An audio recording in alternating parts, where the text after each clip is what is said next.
Okay, so last week we were looking at, sort of the elements, what makes up an emotion, and looking at that from a modern psychology point of view, and also looking at that from, what do you call it? From the Buddhist point of view, and then in particular, focusing on uh, positive states of mind, and looked at positive psychology and so forth, and then constructive emotions. So if you're able to, I'm not sure, bring it up. I'm on number 10. Yeah. So when we're talking about constructive states of mind, we're talking about spiritual states of mind, such as our practice of loving kindness, our practice of compassion, and that these come when we experience empathetic states. So we're talking about empathetic states, of course. We're hardwired, as Charles Darwin said, we're hardwired for compassion. We can't help but help, particularly as human beings. And then, of course, mammals, we see that in all mammals. And then even maybe in other species, of course, His Holiness Dalai Lama, when he was talking about this in Sydney one time and saying, I'm not sure about single cell amoebas. I don't know where it kicks in, but we can see that as human beings, in any case, we have it in bucket loads, to the extent that, I think we mentioned last week, if you're sending people to war, and I'm glad we're not, we are not. Those people being sent off to war have to be trained to desensitize themselves to this natural empathy that we have. So that's very disconcerting. And we have something like this, thinking about His Holiness the Dalai Lama, who we regard as the Buddha of compassion in the world, that has posited, maybe I'll come back as a woman. He said that a few times. And the reason he said that is because women or female maternal nature is such that compassion arises much more, from the maternal instinct. It's much more prevalent. I don't know if there's been scientific studies done to see if women are more compassionate than men, but that's from their observation of the Dalai Lama. And then we spoke about the power of meditating on compassion as little as 10 minutes a day for 2 weeks has a much more profound effect on the mind than meditating on the breath, say. At the first Mindfulness Potential Conference in Sydney, where there were presenters from CCARE, the Centre for Compassion Studies, and research at the Stanford University, like Philip Goldin presented there.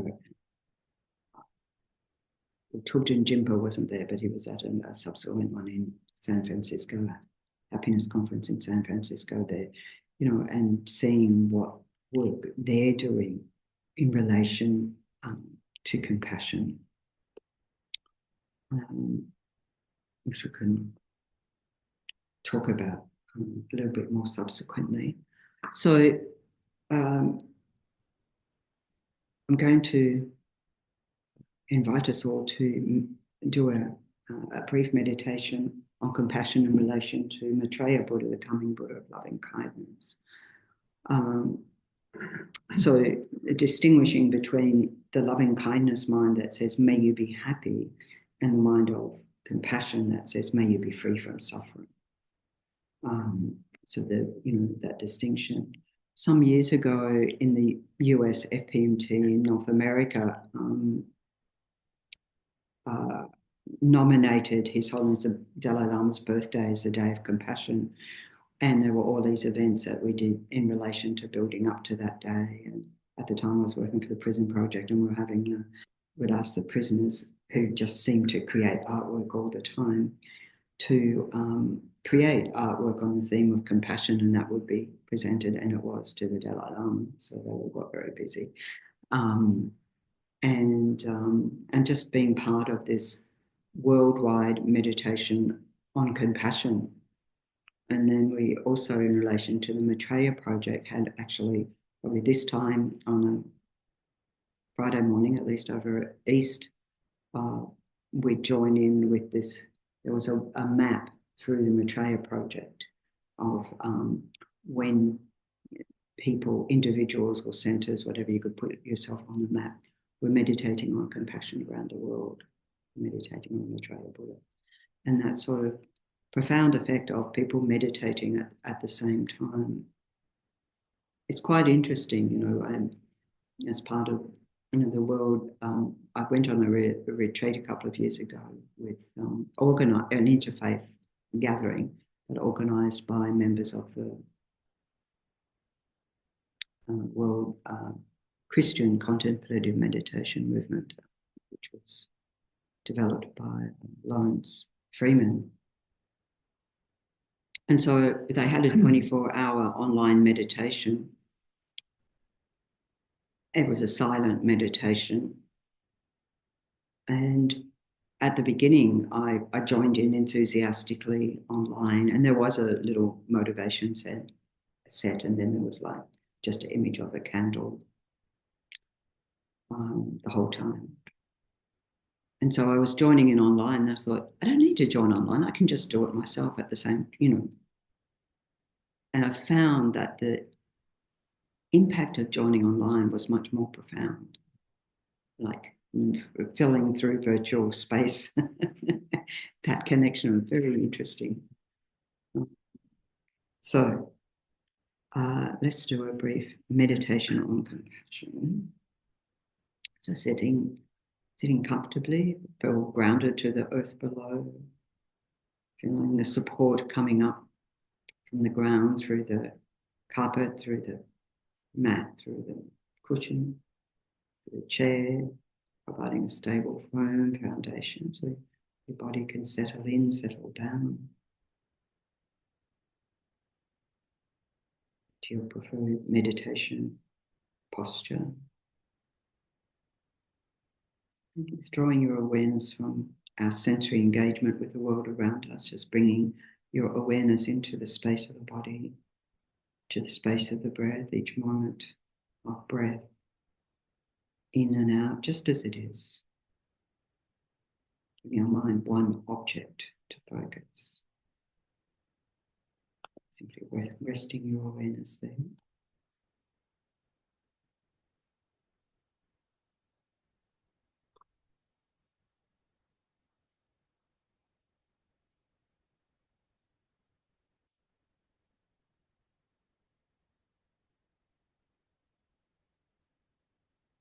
We're going to connect with our warm heart of compassion. So at these conferences, the very first Mind and Its Potential conference, when Geshe-la said to put the electrodes instead of on the brain, head, to measure brain waves, to actually put it at the heart chakra. And indeed, there was a response there before the brain, particularly when we meditate on something like compassion.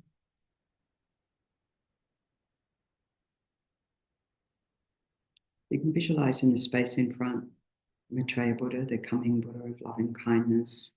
So we have the statue here in the Gompa of Maitreya sitting sensibly in a chair. So well, he's on a throne. But if you're sitting in a chair, you can just think, oh, here am I, Maitreya Buddha. In any case, visualizing Maitreya Buddha in the nature of light and the nature of loving kindness, infinite compassion in the space in front. And feel the rays of the Buddha's compassion, which is boundless, streaming in through every pore in your body, streaming towards all other beings simultaneously.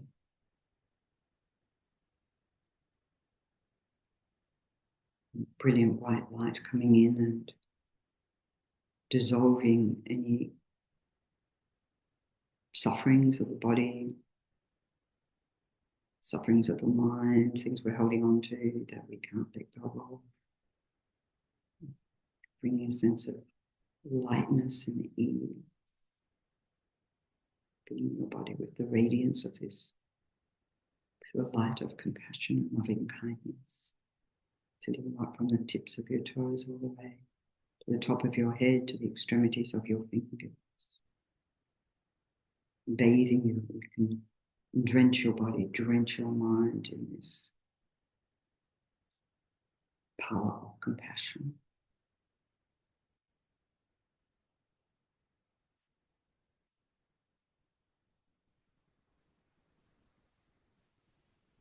Your body becomes crystal clear, radiating brilliant rainbow lights in all directions, carrying that energy of compassion, loving kindness towards others. You can start with people here with us in the compound and include all the non-human beings in the compound, all the insects. So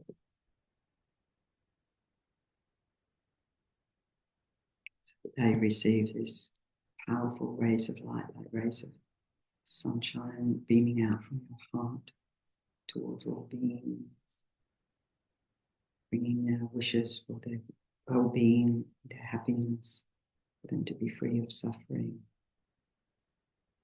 And as the light streams into their bodies, soothing any suffering, any discomforts, any disease, any potential for disease, anything disturbing the mind, completely pacified by this powerful energy of compassion and loving kindness. Allow that to stream out even further into the neighboring streets and suburbs, to all the beings, those going on in the cars, those in the skies, those neighbors, those in the ground, being filled with this powerful light of loving kindness, drenching their bodies and mind, soothing any discomforts, any pains, any sufferings, disturbances of the mind. Get completely passive.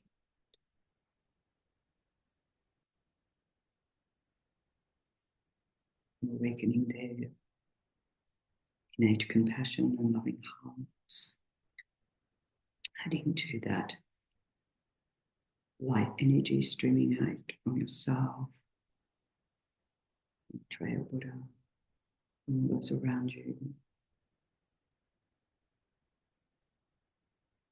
to all beings in the whole country, drenching their bodies and minds with compassion, loving kindness, with the wish only to benefit each other, wish to free each other from harm, wish that others be free from harm, because we can only do it for ourselves, but we can have that heartfelt aspiration, genuine wish in that heart, and streaming that out even further throughout the whole world, to all beings everywhere, to all the human beings, all the non-human beings, all the beings seen and unseen, in their hearts and minds with this powerful light and soothing nectar of compassion, like nectar on each of the beams, the rays of light, going out in all directions, all the 10 directions, all the cardinal directions, intermediate directions, and up and down into the earth, into the ocean, up into the sky. Beings everywhere, bathed with the powerful energy of kindness and compassion. And the wish only to benefit each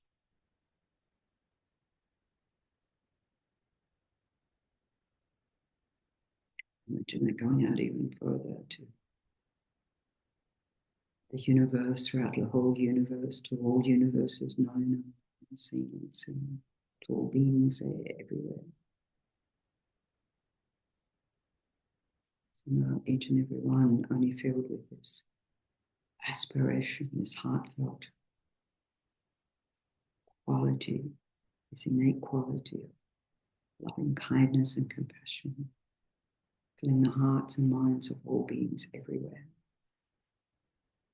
Imagine it. Imagine that world. Bring it into being.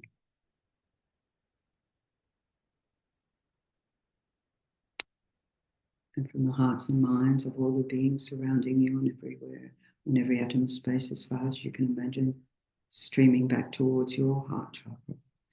All that love and kindness, compassion, gathering in that pure, powerful energy into your heart chakra, into this precious jewel. There is a mani, the jewel of compassion, at your heart, chakra.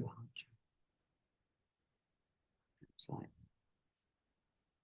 full potential, your storehouse of love and kindness, compassion.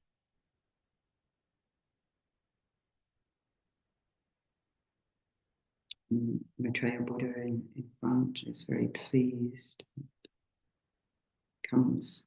rises up, comes above the crown of your head, turns to face the way, same way as you, and dissolves down into all of that. I like to think about it being the essence of altruism, pure compassion. And that dissolves through your crown chakra, comes into your body, into your mind, spreads out everywhere, gathering that energy into your heart chakra.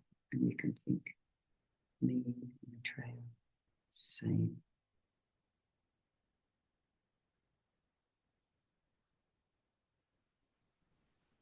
Become that heart of compassion.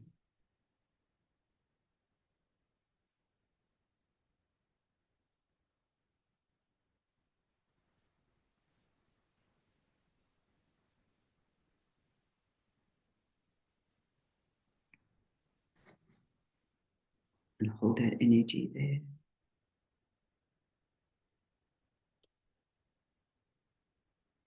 To continue to grow and grow in your heart, become more manifest, become more spontaneous.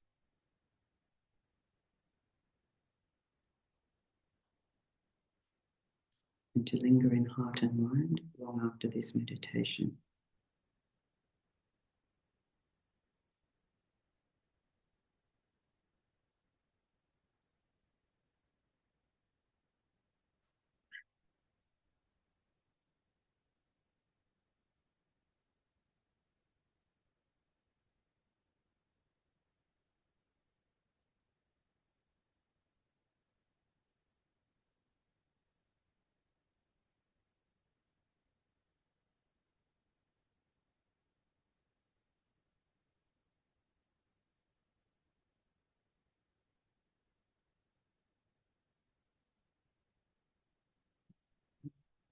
It's a simple and that one was rather brief meditation to just get that taste of the expansiveness that constructive, positive emotions have a sense of openness, expansion, open-heartedness.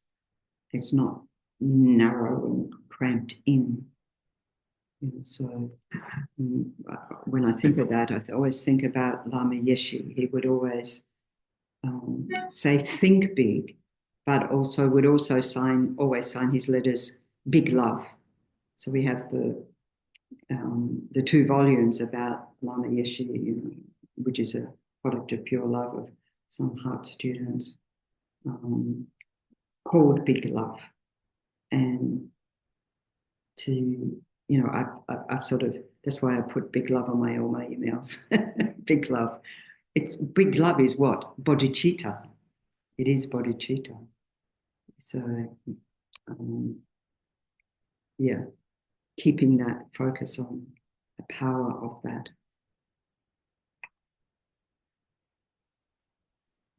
Okay. And underlying these, as His Holiness the Dalai Lama says, is a sense of confidence or courage. And we certainly talk, about the courageous or the brave bodhisattva. In fact, I actually think we need a warning sign at the door. Beware, all who enter your life will be changed forever. And hopefully your mind will be changed constantly. So this cultivating this sense of confidence and courage is part of, Arya Asanga, the 7-point cause and effect training. First of all, cultivating that sense of affectionate love towards all beings. I won't go through, based on, the love of a mother, right? Going back to what the Dalai Lama said, so the unconditional love. Of course, we can debate if while we're in samsara we can have such a thing as unconditional love, but as close as we can get to that unconditional love, you do anything right. And then extending that out towards all beings based on the fact that they've all been our mother in past lives. But even when not our mother, how reliant we are on sentient beings for our food, for our shelter, for our everything. But cultivating that affectionate love towards them, of holding them dear. So we need that sense of closeness, affection, not in thinking, oh, it's my mortal enemy, or I hate cockroaches, or whatever. And on the basis of that, cultivating this mind of compassion, not bearing to see them suffering and wishing them to be free of that. And then on the basis of that, great compassion and a sense of taking universal, or Dalai Lama often says special responsibility. It's taking responsibility to do what we can to be of maximum benefit for others. Those phrases like, if not me, who? If not now, then when? Are very helpful. So this sense of universal responsibility, which is then becomes more powerful based on that courageous mind, becomes the mind of bodhicitta, which is not, we're not talking about an ordinary sense of courage, but to progress on the bodhisattva path, we need to become more and more courageous. Otherwise, we're not going to progress, right? We're going to be all, because the non-courageous mind is very much focused on self, isn't it? So, we might be thinking, oh, but what do people think about me if I speak out or stand out or whatever is needed? So, Lama Zopa Rinpoche, emphasising this sense of universal responsible, would say, by myself alone, and then think, I'm alone? Well, we're not alone. But if I was alone, if I was the only one who could do that, I would do it. We have to have the wisdom side that says, well, I have to know, I have to have skillful means. I can have all the compassion in the world for people with trachoma. I have no training as a eye surgeon. So again, say, thank you for your compassion, but hands off, Or often people want to volunteer in a war zone and think, well, do you have the skill, or are you just going to get in the way and people have to look after you? So we have to balance what we are capable of doing, of course. But yeah. So then, as His Holiness said way back in the mid-80s, we need to find the brain activities, we'd say the neural correlates,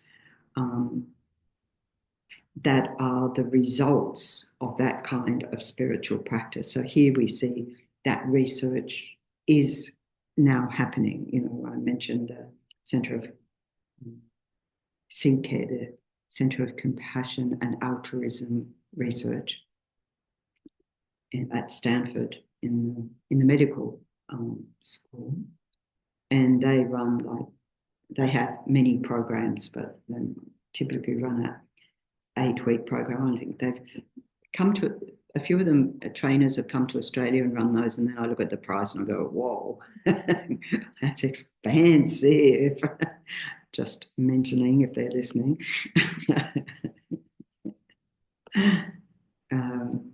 Yeah, so when we say that kind of spiritual practice, this is included across any and all spiritual traditions, right? if you think, I grew up Catholic and it was always the bleeding heart of Jesus, the compassionate heart of Jesus, right? And of course, I don't know that I had a thorough explanation of that, but I was a kid. And maybe these days there would be more. So to see that, I think it's Norman Doidge, isn't it, that the brain, the mind, that mind of compassion can affect the brain. It's a neural pathways, that new neural pathways established and so forth. But anyway, coming back to, that's something to think about. Coming back to the Buddhist presentation, the next one. Oh, you're there. He's Peter Gonzalez, he's there ahead of me. So this is a very classic presentation of the mind and what we call mental factors in Buddhism. So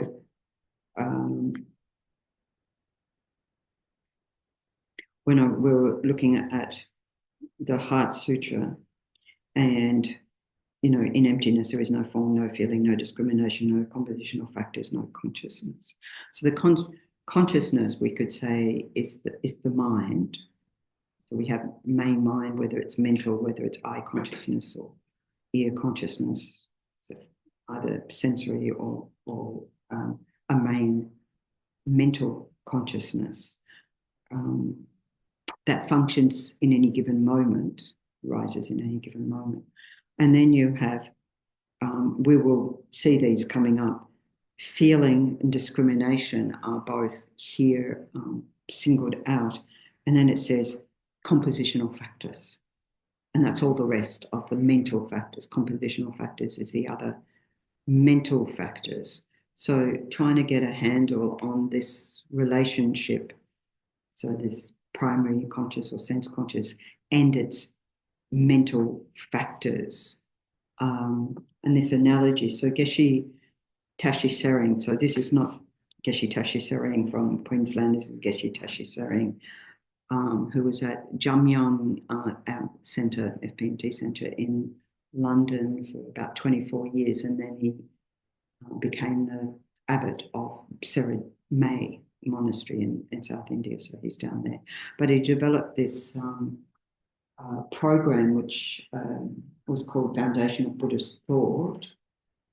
And I was thinking, it sort of isn't being taught now because he left the organisation or whatever, but as far as I know, it's not being taught somewhere, but it folds into this, exploring Buddhism. So the Buddhist psychology, so that was about mind and mental factors. And I mentioned some texts, I think last week, like the Venerable Gyatso's World and Ourselves, Geshe Rabden on Mind and Mental Factors, Geshe Rabden Rinpoche, the teacher of Lama Yeshe and Lama Zopa Rinpoche. And then, who else was I just thinking? Oh, thinking of mind in Tibetan Buddhism. So it's all similar presentations that are then studied at like basic program, master's level program in our organisation. Might be called mind and mental factors. It might be called awareness and knowers. All about different states of mind. So this is the area we're venturing into. So here the analogy, in some ways, we can see the main mind as a screen, a blank screen in a cinema. And the mental factors are the images projected upon it. So when we think of mental factors, we can think in any given moment there's mental activity going on, thoughts, plans, images arising, dreams, memories, so forth. So when we're in the cinema, we never really see the screen because we're caught up in the stories projected onto, and hey, we've paid for the stories, not to look at a blank screen. But, you know, using such an analogy in a meditation, we could investigate. You could go behind the screen, you could look back. Well, these days, I'm not sure if it works at the projector.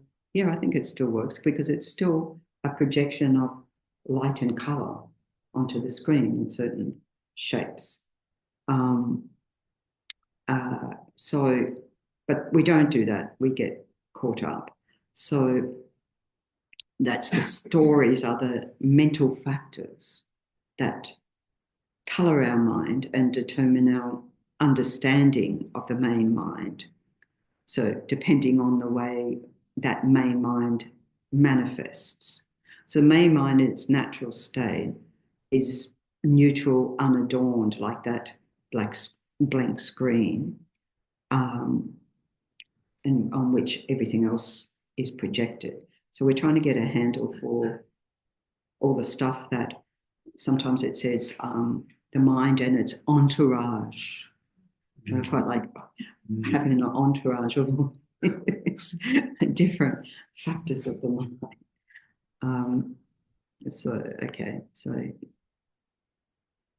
Okay, before we unpack that, can you put the next one up? Yes, because I was going to ask you all the questions, so you got in first. So we need the mental factors to actually experience reality. Yes, we need mental factors to experience reality. And when we start unpacking that soon, the first one of those is the mind can't function with these 5 that are called omnipresent. They're always there with the mind.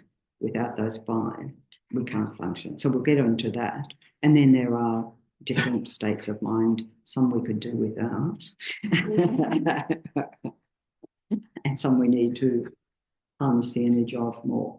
Okay. And with the practices, does that allow you to create space between the main screen and the mental factors? Oh, if you could create a space between the main screen and the mental factors, that would be amazing. But everything happens, well, they come along simultaneously. Yeah, and there's some that you don't want to. You want them to arise and function, otherwise the mind won't. Yeah. So you don't want to eliminate those, but this is the whole point, eventually, is to be able to identify which ones we do want to eliminate and which ones we want to cultivate. And then, so with that sort of like the main screen then, and that in the Heart Sutra where it says beyond form. Yeah. So that space is eternal. And then form happens. The way that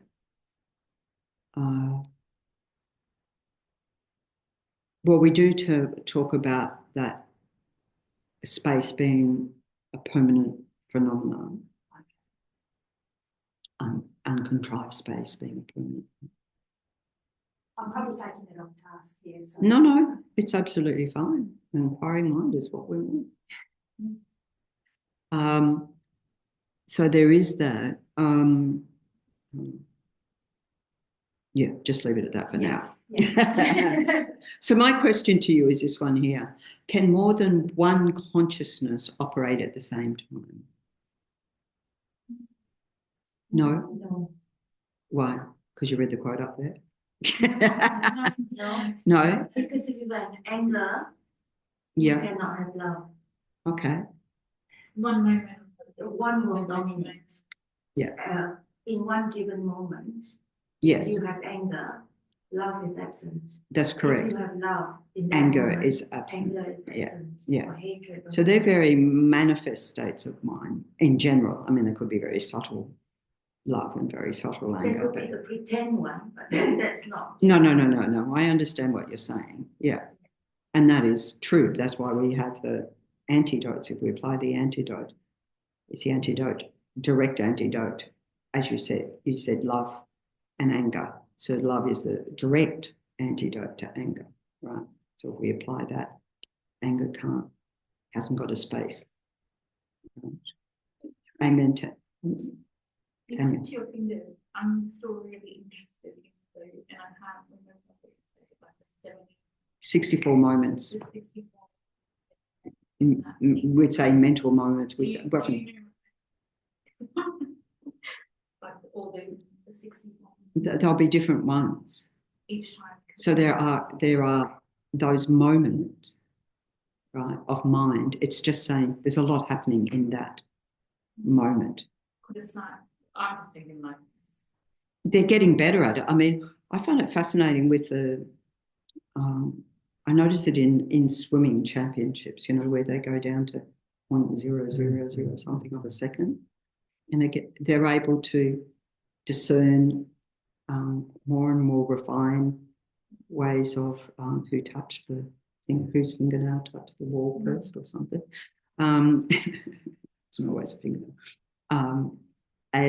But with the mind also, this is an area of investigation of how, like, the mind functions so quickly that we can't discern all these different moments or even all these different states of mind initially, when it becomes like manifest anger, even with something like that, how quickly can we discern that the mind is having the very slightest irritation? How quickly can we shine the light of awareness into that? That would be very beneficial. And that was part of Paul Ekman's emotional alert database, saying how quickly can we shine the light on that? Would that be the same as biofeedback, where yes, arises and they is actually giving you the feedback. Yeah, so maybe your heart rhythm has changed. Yeah, all those sorts of biofeedback that you're not aware of. Yeah. So are you saying that we can have that biofeedback? Yes. It is like biofeedback. And then it filters through that lens. Yeah. On that timeline, then for the reaction. Yeah. But already that's a sensory experience. Yeah. But that you know, when we look at more like last time when we were talking about, you know, I look at the door, my eye sees what? The shape of a door and colour, and then my mind immediately labels door. Can I separate between that direct eye perception and when the mind labels? Absolutely not. Because it happens so infinitesimally fast. It's like immediate, right? But in any case, let's look at this. So anyone want to play devil's advocate? Can there be more than one consciousness operating at the same time? I would say yes. Only because of your sense, but if your sensory experience is a form of consciousness, it is. State, yes. I think that is happening at a very subtle level before. Yes, the that's other true. Feeling. That's true. It is happening at a very subtle level. Very so it must be. So let's first of all we'll look at this quote. Something to think about, something to experiment ourselves. Actually, so this is again from Geshe Toshi Seren. We feel we can easily watch TV and listen to it at the same time. That's true, right? You watch a movie, TV or whatever, video, whatever, and listen at the same time, true? Same time, simultaneously. Do you agree that you can do that? Yes. So that's two consciousnesses operating at the one time. That's eye consciousness and ear consciousness operating at the same time. And it may seem that there are two main minds operating simultaneously, but in fact what is happening is that the mind is switching from eye main mind to ear main mind backwards and forwards so rapidly we experience the illusion that both are operating together. So that is what is generally accepted. However, it is also, and I got this from a Geshe recently, that the two sense consciousness can operate at the same time. So it's an area of debate. But in general, this is like the accepted wisdom. Right?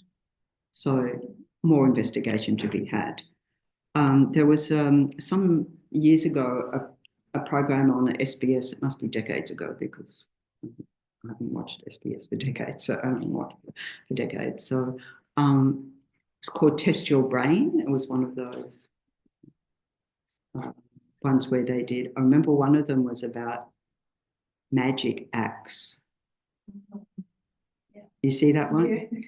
Where they'd get somebody would say, "I'll put your hand up and look at your finger," and then at the same time you're looking at your finger, and somebody's taken your phone, your belt, your this, your that, and you haven't been aware because you're focused on your finger. Right? Everyone got everything back, by the way. So one example was this guy. He was a high flyer, CEO, lots of work responsibilities. And his work colleagues and his family were all convinced he could multi-skill. Right? It's just absolutely he can do this and that at the same time. He can answer the phone. He can be driving him, whatever. And so he was put to the test. They did all the electrode thing. They put him in a simulated car, like they talked to the family and talked to him, context, whether they had like a couple of the children in the back having a fight, and then the phone rings and he's talking to the kids and he's talking on the phone, and then that big ball comes on the road. It's simulated, right? Big ball. So he's got to pay attention. And he was able to do all that. And then afterwards, I gave him the results and said, "You are average person. You cannot. You're just like everybody else. You can't multi-skill. It's this thing of the mind going from one thing to the other, the different consciousnesses. So we do function in that way." But just mentioning that I, just recently heard from a Geshe that you can have eye and ear consciousness at the same time. So it's hard. We can't investigate that. It's too subtle yet. And then. Sorry, this is one of them. Yeah. Coming back to the Buddhist debate on it. Now, the debate is that there can be two. Well, operating. One could say it's a open debate. If there is a Buddhist debating that, yes, they can be two. At the same time, yeah. So what's the argument against this classical view of one moment of mind better than one operating? Well, you'd have to say one moment of eye consciousness leading to the next moment of eye consciousness, or one moment of ear consciousness leading to the next moment of ear consciousness. But those two could. Anyway, I think until it's scientifically proven. So then is that phenomena where, let's say, mother can be talking to you. Yes. The moment her child does something. Oh, immediately. Oops, she knows it. Yeah.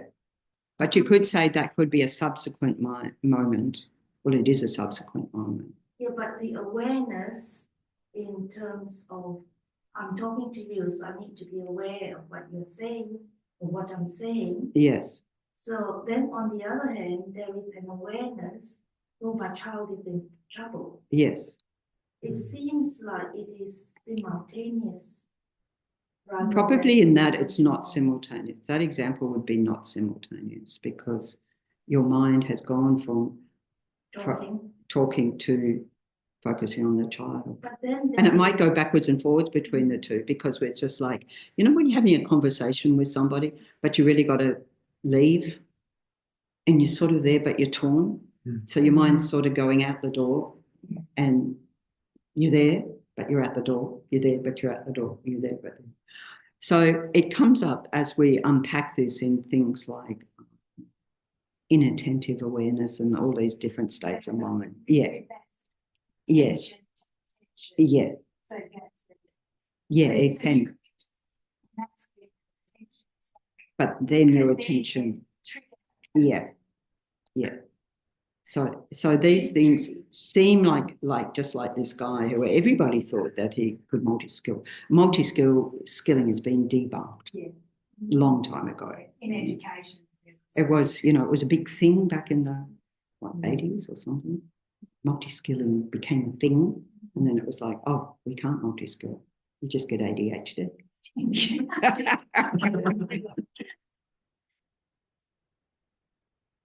This one? Well, this, well, you know, it would be a few decades old, at least, that example. Yeah. So there's a lot, all I'm saying is keep your mind open about what's possible. Don't sort of think it's got to be this way or that way until proven otherwise, until proven. Okay. So it's an area of investigation. It's very exciting. It's the illusion of both operating together. That's right. That's what he's saying. And that's traditionally, illusion is that it feels like it's happening at the same time. I mean, you don't watch a film and think, oh, now I'm seeing, now I'm hearing. It's all happening. Maybe I'm sensing as well, kinesthetic. Especially if they're those. I'm not going to. First time I went to the States, this friend picked me up and said, and it was, where's Hollywood? LA. It was LA. And so she said, what do you want to see? Do you want to go here, there? I don't care. I don't want to go. Anyway, you know, you've got to show the kid around. So we went to Universal Studio and it was in one of the Terminator movies. And they were 3D. And so you had these globs of silver or something you felt was surrounding you. Really did feel it was all happening. That was an illusion, but a very sophisticated one. Hello. Yes, Thomas. If I may add, I've read about the science where the mind or the brain, as the scientists call it, can process sound faster than visual information. However, the brain has a function of synchronizing them, so making you believe that they happen at the same time. However, we found out how, because there's a rare disease where the person, when they watch a movie, they will, in their conscious mind, they hear the sound before seeing the visual image. They can discern that. They can discern that. They can discern. They have no choice because of a brain disorder. So when someone bounces a basketball, the moment, you know, they will see, so they would hear the sound before they see the ball hits the ground.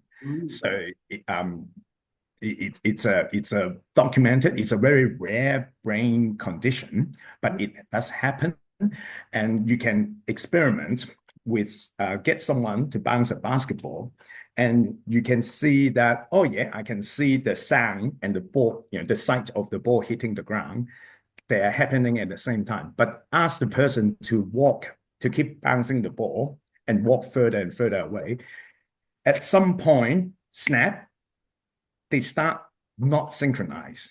So in your mind, oh, there's a timing difference between the sound and the you know, the moments when the ball hit the ground. So our brain can synchronize that up to a certain point. When the timing is too off, then we start getting that eerie feeling of, oh, it's off. So that's what science. So our brain, they say, constructs the feeling of nowness.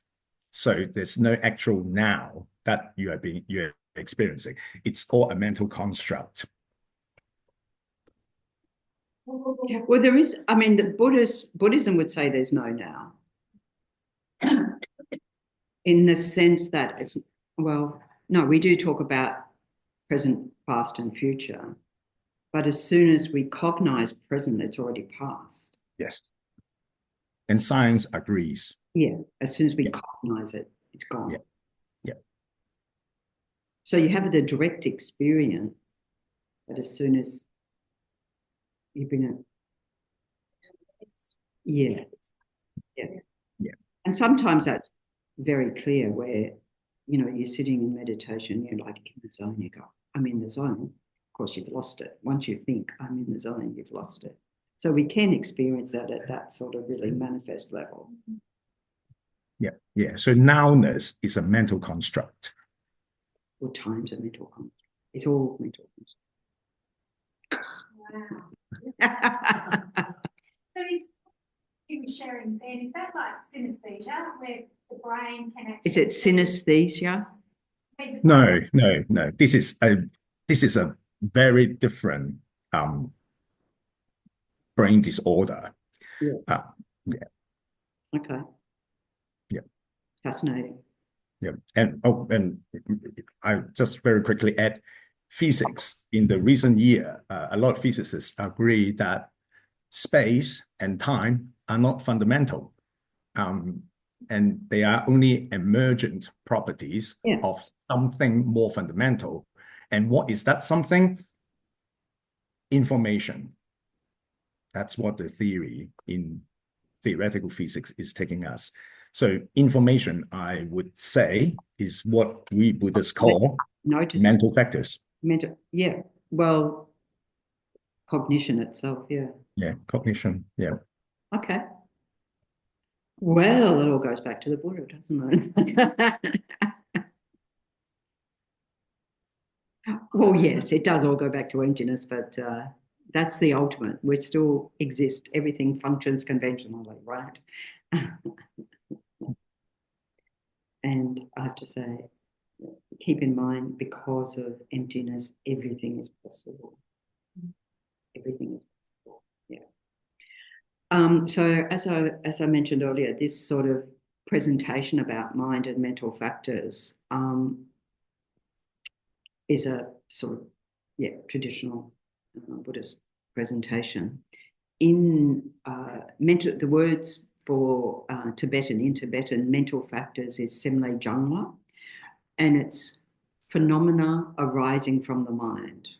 So phenomena arising from the mind, if that helps. Or we could say a mental factor is an aspect of the mind that apprehends a particular quality, like it's got its speciality area, if you like. Anyway, as we go through, maybe things like that might get a little bit more apparent. And here, okay, so this is generally how it's presented in this list of 51 mental factors divided into these 6 groups. So I already earlier hinted at these. Hopefully we'll get to that, but we'll see how we go. 5 omnipresent mental factors that we need to have functioning for the mind to function. And then there's 5 what are called object ascertaining mental factors, how we engage with the object. Right. 11 virtuous mental factors, don't think I need to explain those. When it talks about the 6 root afflictions, and I mean, we talk about the 3 poisons, but here the presentation is based on that, the 6 root afflictions, and their entourage, which is the 20 secondary afflictions. And I have to say, really, they're all just a summary of negative states of mind, because there's a lot more. The virtuous states of mind or mental factors are also, we could say, a summary of, we could add to that, we could add a whole spectrum for each one. The secondary afflictions in particular, because the Buddha said there was 84,000 afflictions. So it's more like they fit within these categories, right? They're subsets of this, which are themselves subsets and so forth. So it's not you know, if you look at it and go, but what about this? What about that? That's valid. And there's 4 changeable mental factors. So changeable mental factors means that basically they're neutral, but they could be either virtuous or non-virtuous. Something like sleep fits in there, or mindfulness, as Lama Zopa loved to say. Even thieves need mindfulness. Like what you do with those. So we'll start. Let me just see where this takes us next. Okay. Next slide. So this is starting to get down into aspects of each of the states of mind. So we talk about it having the same base, the same, you know, we're talking about the main mind. Clearly, if my main mind's an I consciousness, then the mental factors that will come along that will have that same function, cognitive function, in relation to I consciousness. The same observed object. What do I see? Shape and colour. Or, you know, say I look at the door. It's all involved with it. All of these are involved with the door. My relationship with the door. The same aspect, they reflect a similar aspect of the object, like the shape and colour in that example. And they arise at the same time, abide and cease simultaneously. So you're not going to see, okay, this one arises, then that one arises, then another one, then another one, then another one. They come along together, right? And they abide for the time of, let's say, that I consciousness engaging door, apprehending door. And then when that my eye goes somewhere else, then they all dissolve and apprehending something else. They have the same substantial entity, so this needs to be a little bit more explained. So each mental state has one primary consciousness and only one of its accompanying mental factors. This is apart from the 5 omnipresent ones. The primary mind and all its accompanying mental factors are either conceptual or non-conceptual. So if it's a mental consciousness labeling door, it can't be direct perception of door. It's got to be the same substance, if we think about that. And then it's either mistaken or non-mistaken, correctly identified door, or it actually is a tunnel, or whatever. Yeah. Okay. So you can park that somewhere. It's already complicated.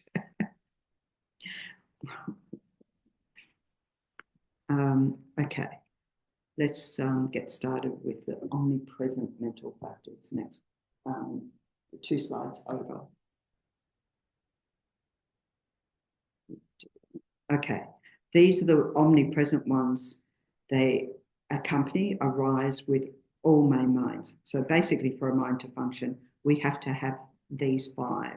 When you see this list, you'll see it in different orders, but it doesn't matter what order they're listed, because in fact, they all arise at the same time. Okay. So here, you know, using this analogy of having your entourage. So there are different analogies that are used in relation to a main mind and its entourage. In general, they say, well, the main mind is, for example, the candle flame, and then all the mental factors, the entourage, are all the rays of light that come out from that. So that could be multiple. Here, and this is another analogy that uses, like, it's like the palm of the hand is the main mind, and then you'll have the entourage. So here, the 5 omnipresent mental factors that will come along with everything. Feeling, discrimination. So we have that. already in the Heart Sutra, then intention, and then mental engagement or attention and contact. So these all happen at the same time. Next one.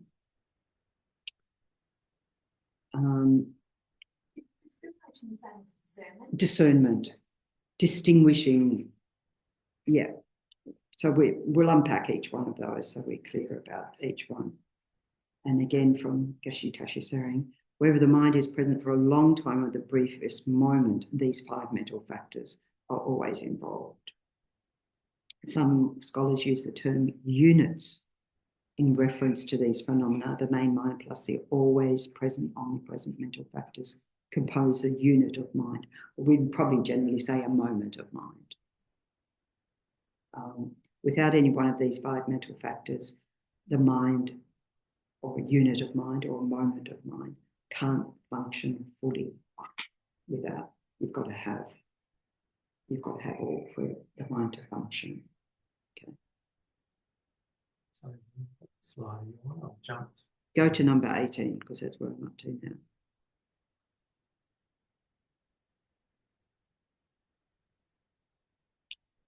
So if we look at feeling, this is an experience of pleasure, pain, or neutrality. So that's how generally it's presented in the Buddhist context, that is what feeling is. So feeling is generally not the emotion. In English, we conflate feelings, emotion. I'm feeling happy, I'm feeling sad, I'm feeling whatever. This is a mere experience of pleasure, pain, neutrality.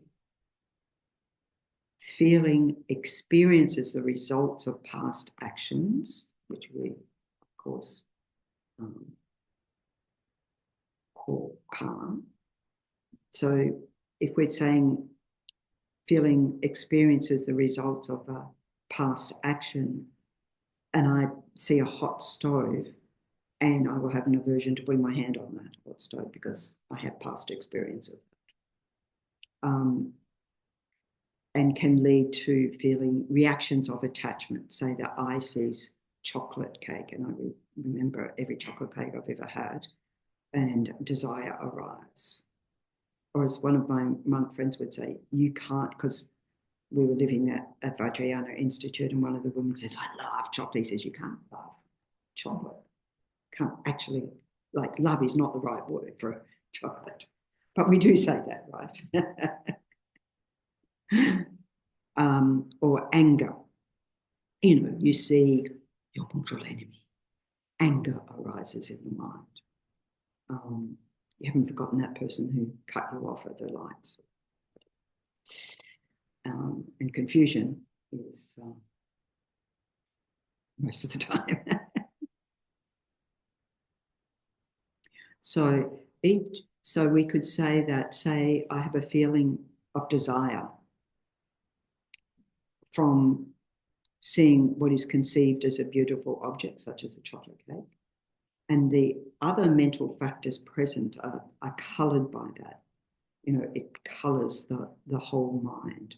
So we talk about, you know, mental states, you know, what was the previous moment of mind, because that colours is the context for the next moment as well. So these things come into play. And Geshe Tashi goes in much more detail about the conditions in relation to feeling. So the natural condition is that whenever there is a main mind, naturally, you know, there is a tendency to either go towards the object or away from the object in relation to the feeling. Or you could say ignore it if it's a neutral feeling. And that sort of reaction may be very, very subtle. It doesn't have to be, you know, great. But there's that natural, this is the factor of feeling. There's that natural going towards or going away. You know, when we do meditation on the 4 close applications of mindfulness, and you have mindfulness of the body and then mindfulness of feelings. We notice that in how the mind is going all the time in relation to the sensations that arise in our body. That is what's going towards, away, or whatever. It's happening the whole time. We're not inviting it to. It just sort of naturally happens. And then another condition is that of training. This is the one we can have some control over. So it talks about, it's in relation to the environment or cultural influences, we could say, the learning of this life, right, in a way. But also in a Buddhist context, it's normally used in a positive aspect. So say we reduce our state of confusion, of ignorance, through study, through training, through meditation, and so forth, then our feelings become more gentle, naturally become more gentle. Does that result in a conflicted type of feeling? Not necessarily. So, like the instant is towards aversion. I'll give an example. Let's say I don't like dark-skinned people, Mm-hmm. right? But then I come to Buddhism and I realize, no, I shouldn't have that feeling. Well, you realise the colour's only skin deep anyway. Yeah, just based So on the what are you Yeah. actually having an aversion And so towards? when I see it is cultural. Yeah. Then next time I see a dark person come here, I'll say, no, I don't want to go. I don't want to go meet her. Yeah. But then, because of the other training that I've had, Yeah. to have compassion, there is now a conflict. I've got a normal response. I don't like her. And then another trained response, you shouldn't think. Mm. So I'm now. Well, they were actually both trained responses. They're just at Yes. different times. Yeah. So But yeah. one arises and the other arises, so I'm now in conflict. So in any Which moment, do I go? Which way do I go? in any moment of mind, one or other will be there. Yes. And you could be toggling back from one to another. Yeah, but my actual decision to negate one and go for the other, how does that arise? Well, it arises as a result of training. And so that a wisdom mind arises. It says, hang on a minute. So that your wisdom will tell you that's not an appropriate response here. Yeah? Yeah. Or your compassion mind arises. You know, I'm a Mahayana Buddhist. Compassion for all sentient beings without exception. But is not the location also important? Yes. Yes. I was in a temple and I had this conflicted feeling. I might say, oh, I'm in a temple, I'm expected to do this. So I'll go say hello. But if it's in the street, Yeah. I might just turn and walk off. So that the decision of what I actually do, given the two trainings, is it the environment that has influenced my decision, or can I go towards, as you say, the wisdom mind? Well, of course, in different contexts, we're going to do different things. Yeah. And there's social. Yeah. That's the. And there's experience. So this is, yeah. So the social, Yes. what my peers Our environmental and cultural, social influences. Yeah. Which are also very secondary, as you probably aware of the quote from the Dalai Lama about us as human beings, physically, mentally, emotionally, we're all the same. Differences of colour or reactions to colour, language, ethnicity, culture, all of this is secondary. Physically, mentally, emotionally, we're all the same. So that's a sort of secondary response. But in any given moment, so what you're unpacking is many, many, many moments of mind that are going one after the other. right? So So- how do you actually, using the wisdom mind? Yeah. How do you make it so that It's pervasive. it's possible to be the same regardless of context? Training until such a time that it just spontaneously arises. This is what we talk about. So the entrance to the Mahayana path is what? Uncontrived. The entrance is uncontrived bodhicitta. It just spontaneously arises. You can't help that. It's not you're thinking, oh, I know I should be compassionate to this person, even though I have an aversion to them. It just arises. And so this is all the training. We train because the mind that hasn't the aversion to skin color is also something that we have trained in.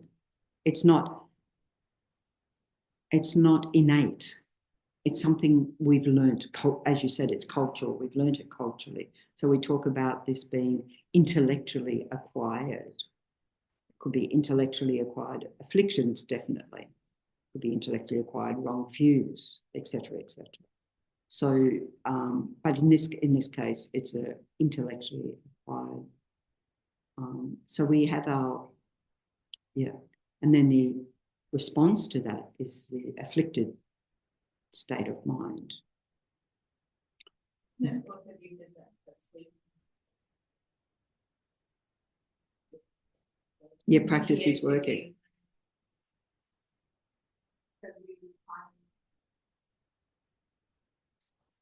Yeah, so it. That kind of you try to and recondition poverty.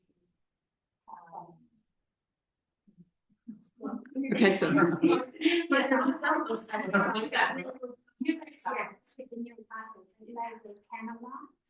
So all of those unhelpful responses and conditioned responses that have happened through past lives, collective consciousness, social influence, environment, it's like water running through a canyon. It builds a really deep pathway. And so to train the mind to actually take a different pathway, and that's what you just shared, it's bringing awareness to it. Yeah.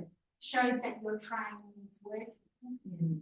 And then as you bring awareness, then you can actually choose a response of how to react. Not react, but respond. Neuroplasticity. Rather than choose that. Yeah, so- Yes, we have a choice. I can go this way or that way. That is liberation. That is what liberation is. We have freedom to choose. Yeah. And then ultimately, that pathway, you create this new neural pathway. So when you're walking in that street, it spontaneously arises that you can say hello to that person. Yeah. So just it's bringing. like water. Yeah, the Water canyon, in the it's canyon. called canalization, Yeah, and it creates these neural pathways because it's a conditioned We've automatic all got to live in response Amsterdam, don't we? that Yeah, under a lots of stress canals. response, you go to. There's so many canals in us. No.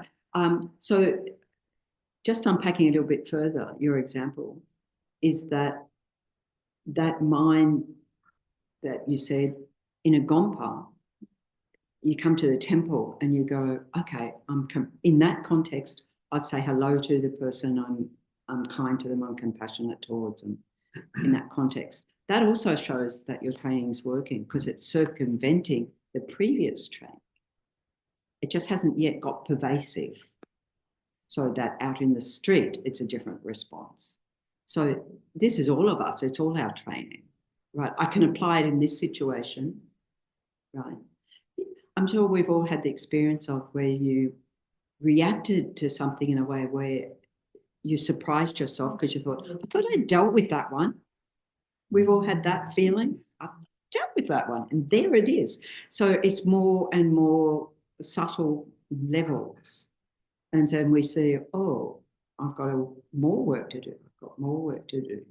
But what work you are doing is working, right? Because you're seeing the evidence of it working, at least in the temple. So the awareness that arises Mm. that discriminates. Yes. The power to discriminate. Yeah. That's an old training, and now there is this other training. Yeah. And I choose to, but the awareness has to come first. Awareness has to come before you can apply it. Yeah. Because we have to be aware, oh, my mind's automatically going that way where it should be going this way. If I'm not aware of that, it'll just do what it's always done since beginningless time and just go on its merry way and be hijacked by whatever crazy state of mind arises. That we, you know, that we've, and this is why we study all of this. It's just like, actually, I can get control of these things. It's exactly what we're discussing. Maybe.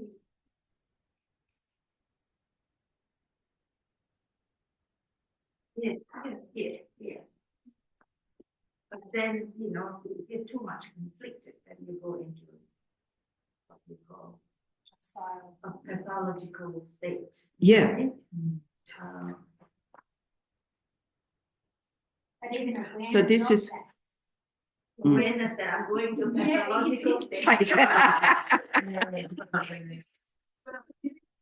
Well, you don't have to say it, but you might be like, something doesn't feel right. I'm not feeling good with this. You know, whatever. Yeah. So that's, and the two other conditions, I'll just finish these on this one, is our mental disposition, which is related to our karma, the type of rebirth that we have. And this is precisely about the place of our rebirth affecting the kinds of feelings we have. So say we're born in a formless realm, there aren't the sense objects, there aren't the sensory consciousnesses, so you don't experience any sensory feelings at all. In that, that's just one example. We could unpack that further. But yeah. So our mental disposition, which is due to our past karma. You could also say the response that has the aversion to dark skin is also due to past karma. And the last one, personality.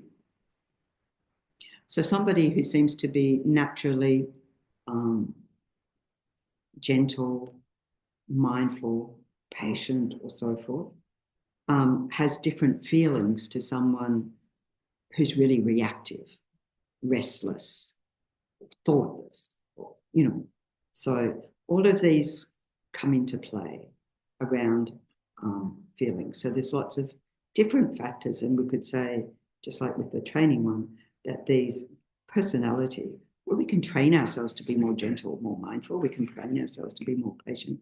We can train ourselves to, you know,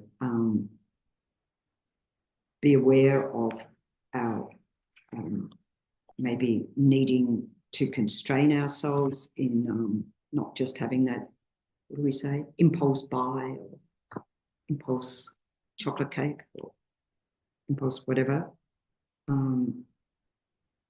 Yeah. Actually, there's an example here in relation to that banana cake instead of chocolate cake. So Geshe Tashi said, I place a banana cake in front of a group of friends, and people are going to respond differently. One person might feel really unhappy because he loves banana cake but has a wheat allergy, so can't have it. Someone else who's trying to not overeat will refuse it. Others will be very happy. So this is all conditioned by our training. It's conditioned by our environment, our personality, our mental disposition. Okay. So that's the first one, feeling.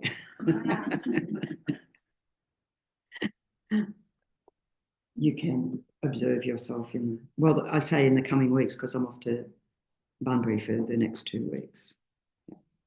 Yes.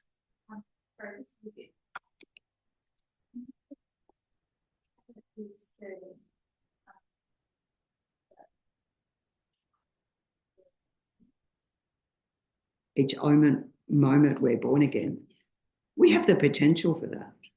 We're not actually literally born again, as you know. We do have a joke about that. We do have a joke about it. It was a T-shirt, actually.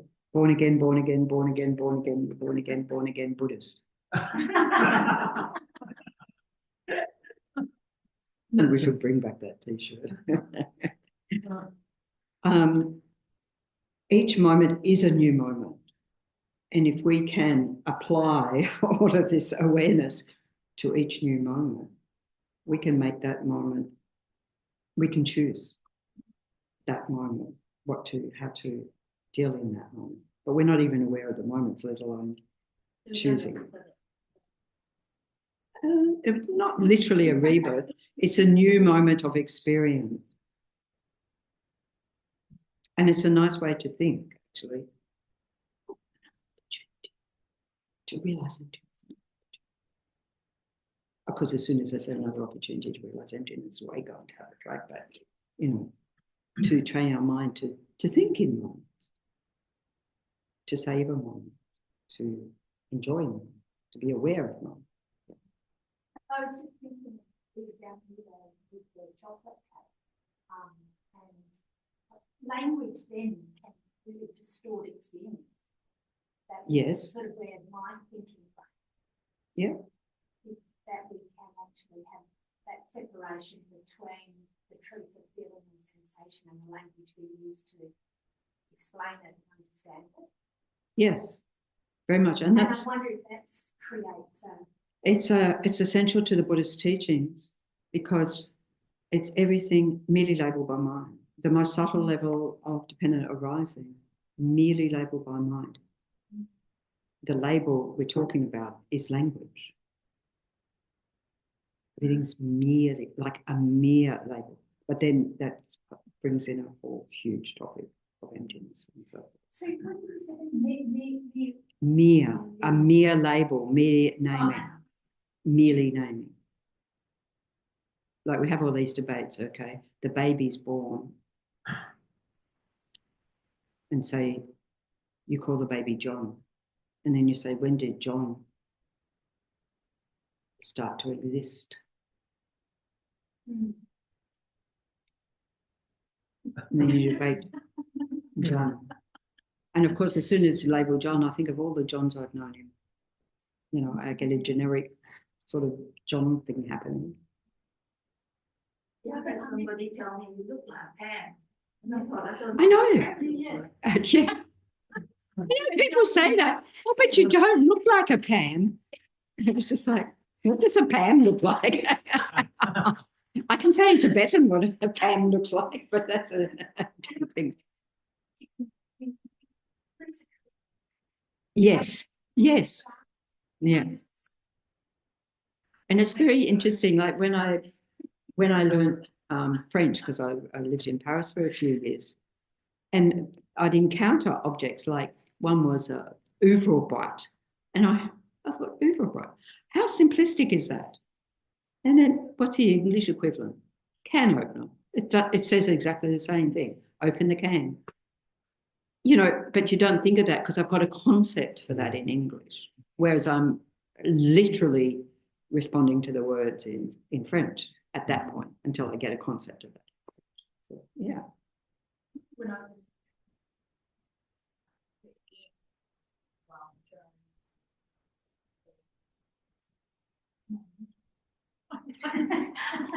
That's a very long word for emu. And then ninja.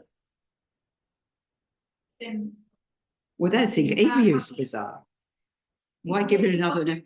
Why give it another name? It already had a name, and now it's got all these different names. Okay, so these is areas for your curiosity to investigate. It's wonderful, but we'll press the pause button here for the moment. The dedications on page 8. Gopa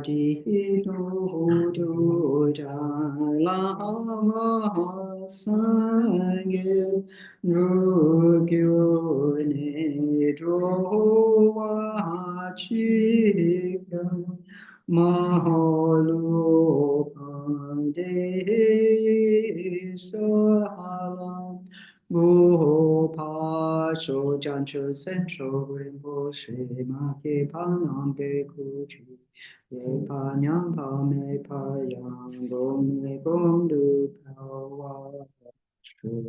Page 9, the long life prayer for His Holiness the Dalai Lama. Incomparably kind and supreme Tenzin Gyatso, the wish-granting, wish-fulfilling jewel, source of every single benefit and happiness in this world. May you have a long life and all your holy wishes be spontaneously fulfilled. And a prayer for the swift return of Lama Zopa Rinpoche. Peerless teacher, an assembly of the children of the victorious one, Shravakas and practical Buddhas, victorious Losang father and sons, along with the lineage masters, all the objects of refuge of infinite lands, please bestow the virtue and goodness of accomplishing this prayer here and now, holding and spreading the Muni's precious and complete teachings through explanation and practice. You wore the armor of patience that is never discouraged.